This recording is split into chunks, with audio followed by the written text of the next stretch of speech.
Hello and welcome to episode 94 of Missle Industries Ford Falcon Power Steering Project. Now, in this episode, I'm going to install the power steering box and get everything sorted out. But first things first, I'm going to take this XF power steering box to the power steering shop and get it rebuilt. They've just quoted me $440 to recondition it. So, given that it's probably going to be a bit of a headache to get this power steering box in, I only want to do it once. So I dropped my power steering box in yesterday morning, and this morning at 9 o'clock I got a phone call to say it was ready. So I haven't done anything with the Falcon at all, so I'm going to have the power steering box ready to go by the time I start pulling the Falcon apart. Probably add that the phone call this morning was so soon after I dropped the box in. I thought they were going to tell me they've found some kind of problem and it's going to cost more than the quote to fix it, but apparently not.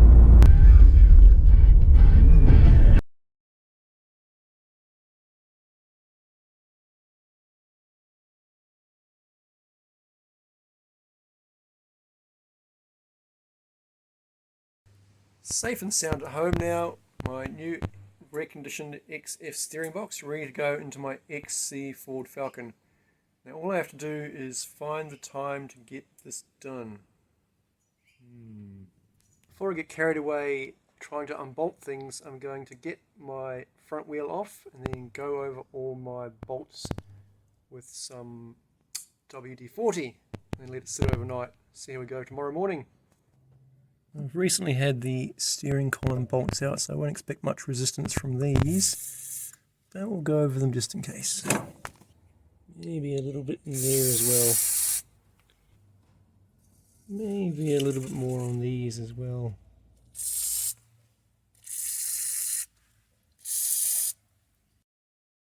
So I've had the steering box at home now for 2 days, and I still haven't done anything with it, so this is it. I can't put it off any longer. It's time to start pulling this car apart.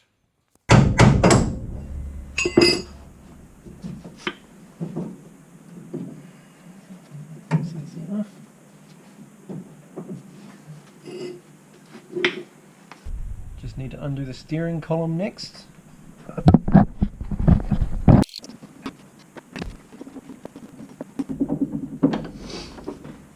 I may as well get out as many pieces as possible that stick out before I try to pull the steering box either up or push it down. I don't know yet. I might do some more homework to see if I can work that out of the gap. I'd be very surprised if it would come out with nothing else moved out of the way. Anyway, time to drop this box out.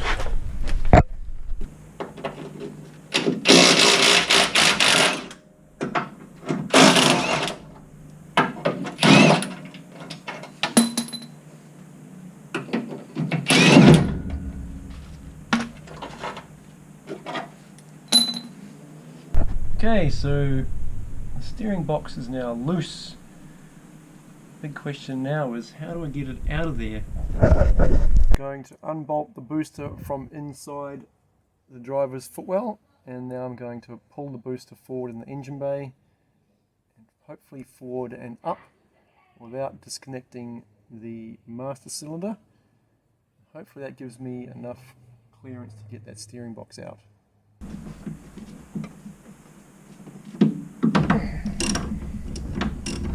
Super rusty.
there's my old 16:1 4 turns lock-to-lock manual steering box.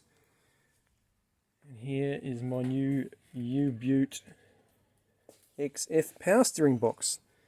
Now it's just about time for me to have dinner, so thinking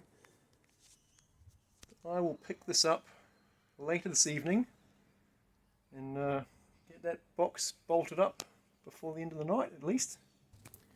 Maybe I'll just drop this box in right now.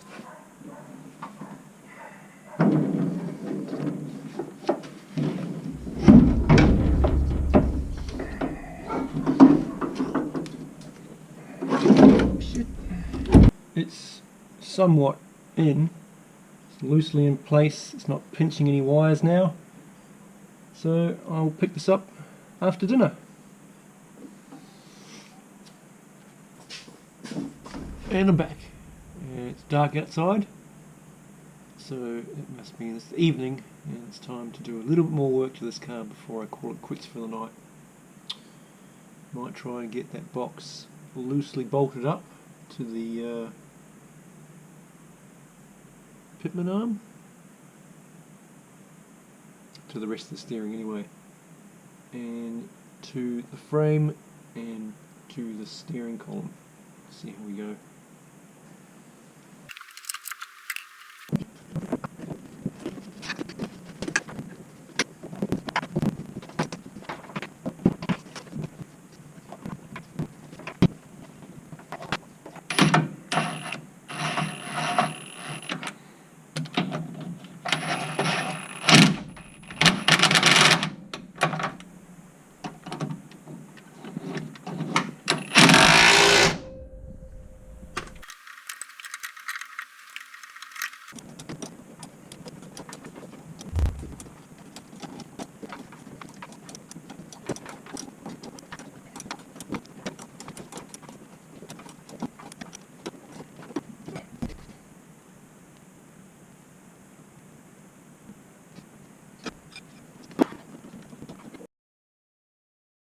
It's day 2 of episode 94's power steering installation for my Ford Falcon 351 project, and I have the high pressure line.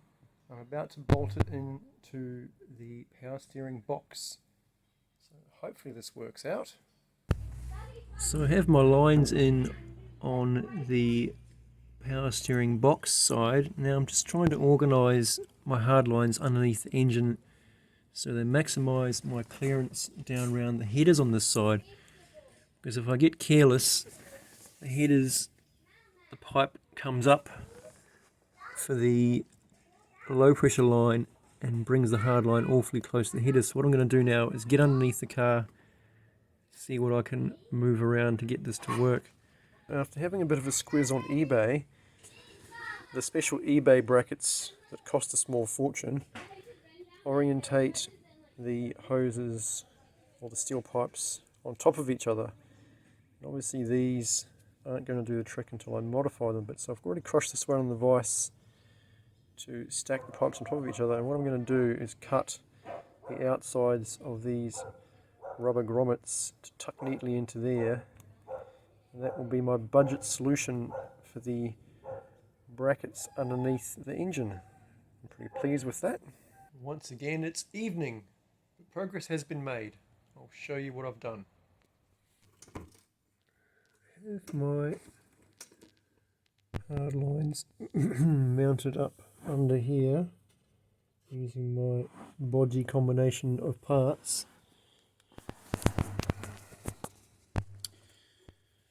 That's where the lines go up to the left side of the engine bay. Just need to connect that up to the line there. Tempted to bend that out of the way, to be honest. The line runs down there, all the way along there and up there. I've hugged the lines as close to the steering box as I can get them. That's kind of why I've mounted these up here on the subframe, so I can get them up out of the way. The last one there, will do. Now, it took a bit of tweaking. I've had to pull this pipe down to pull the rubber line away from the exhaust pipe, because there was only a few millimeters in it, and now there's, I don't know, 15 millimeters in it. So let's go with that. See how we go. All I have to do now is put the low pressure return line onto the pump, and that is the power steering system plumbed up. So there's only one thing holding me back now from putting fluid into my power steering system, and that is my 7.9mm hose won't go onto my 3/8 fitting. It's just a little bit too small. I've tried heating the hose, I've tried using some Vaseline, I just can't get it to get over that flare, so I might be forced to buy a bigger hose. It's pushed onto the front with quite a bit of encouragement, but that thick ball tube does not want to go over that flare. Kind of stuck. Need to go buy some more hose. So that's where I'm at with that. Once that piece of hose is sorted out, I'll be able to put some fluid in the system and fire it up. I might just leave the brake boost off while I do that, in case Dex 3 spews everywhere. So I've tried the Vaseline technique to get my piece of hose onto my hard line. I've tried putting the rubber hose into boiling water to soften the hose up. Now I'm going to try 1200 degree heat gun. Okay, so heat gun didn't work. The hose is just too small, and it's a Sunday, so what I'm going to do is bung this piece of hose on from my outgoing hardline project and get a brass barb to connect it to the existing rubber hose I've already connected to the other end, and that way it'll get me my low pressure circuit connected, and I can put some fluid in it and see what happens. I could just buy some bigger hose, which I'll do if it's available, but it's not available. I'm going to go with the brass barb. Change of plans. I've just gone to Repco to get myself some more hydraulic hose. It's the right size this time. And while I was at it, I got an engine mount for my Cleveland too. Put that stuff there. At last, I have my low pressure line plumbed in, and I've scrounged some hose clamps to secure it all, and last of all some zip ties to keep everything away from the exhaust manifold. Now it's time to put some power steering fluid in it.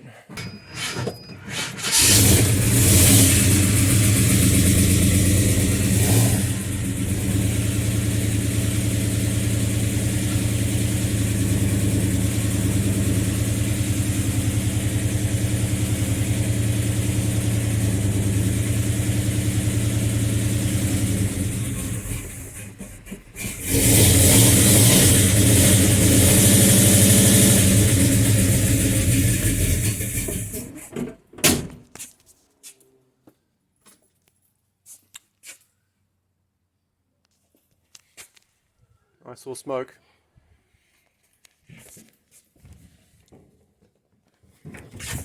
Oh dear.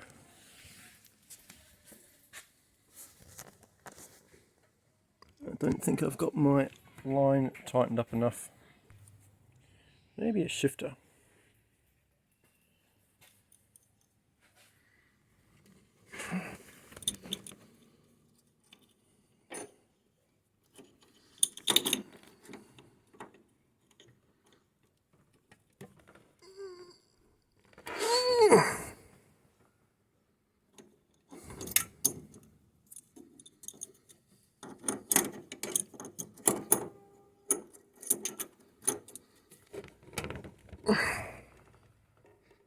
Okay, I got a little bit of movement out of that.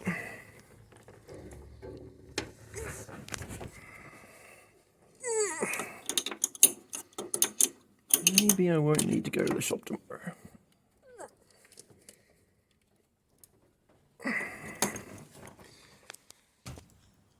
Let's try again. And it's still leaking. Even bigger puddle of oil under there. Because my battery is flat, because I left the ignition on accessory for days on end while I was messing around with it, and the fitting going into my power steering box is weeping because I don't have a spanner I can cut up to fit into the gap. I'm going to pick this up tomorrow morning after I've gone to buy a sacrificial tool to chop up and fit into that narrow space to tighten up that fitting.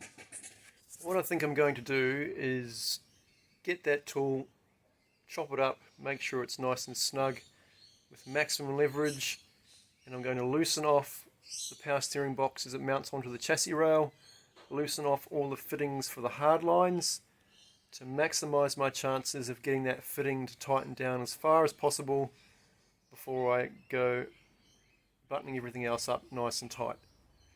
But that's a problem for tomorrow because it's dinner time. Sacrificial spanners. It's the next day. I've bought myself a spanner to modify, and I ended up using this one anyway. I've undone the steering box and I've given it my level best to tighten that fitting as tightly as I can get it with both hands. And now I'm going to bolt everything back up and fire the car up and see if the leak stops.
Okay, so it's still leaking after I put it to the test. Not by as much as before, but it's still leaking. Time to modify this spanner with this hammer. I guess I should have expected that. I was hoping it was going to be cheap enough to get away with. Okay, standing on my block of wood with my newly modified tool. I took one last swing on that fitting. Got a tiny little bit of movement out of it. Now I'm going to wipe the oil away. Start the car again. Work the steering wheel and see if I get any sign of seepage out of that joint.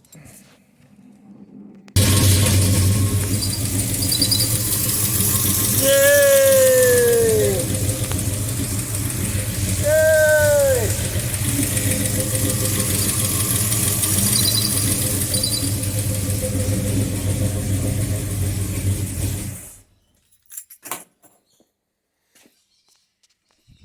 Okay, no seepage. And with that revelation, it's time to wrap this episode up. Okay, on the bombshell success of my power steering installation project, I'm going to summarize this episode. So it all went in: high pressure line, hard line, power steering pump, power steering box, both those items reconditioned, and after a fair amount of ginning around, it appears that it has stopped leaking fluid. So I'm going to leave the car sit and cool down, and I'll pick the rest of this up next episode, because I'm pretty sure this episode's going to be about 20 minutes long, which is fine. But if I document all the rest of the bits and bobs I've got to do, like altering that hard line I had made up with yet another solution, and replacing the engine mount and all that, it's just going to blow out. So Until next time.